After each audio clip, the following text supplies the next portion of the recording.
झोला नभएको बेला काठमाडौँका मानिसहरूले सामान कसरी बोक्थे? आज बजार जाँदा हामी प्लास्टिकको झोला खोज्छौँ, तर 60 वर्ष अघि काठमाडौँमा झोला नै हुँदैनथ्यो। त्यसबेला मानिसहरूले के गर्थे थाहा छ? त्यसबेला अधिकांश पुरुषले भातगाउँले टोपी र कमरमा पटुका अर्थात् जोनी बाँधेका हुन्थे।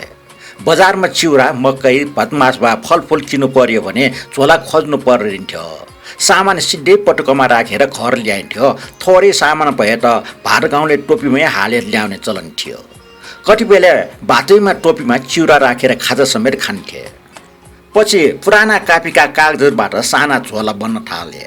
त्यसपछि नेपालमै बनेका जय नेपाल लेखिएका जुटका झोला आए। ती बलिया, टिकाउ र धेरै सामान अट्ने भएकाले काठमाडौँभरि निकै लोकप्रिय भए।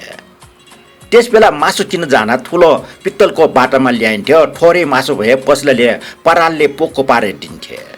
तर बाटोमा चिलले झम्टिन सक्छ, भुस्या कुकुरले तान्न सक्छ भनेर निकै होसियारीका साथ घर पुर्याउनु पर्थ्यो। आज प्लास्टिकको झोलामा हाम्रो बानी बसेको छ, तर वातावरण जोगाउने अभ्यास त हाम्रा पुर्खाले धेरै अघिदेखि गरिरहेका रहेछन्। नमस्ते।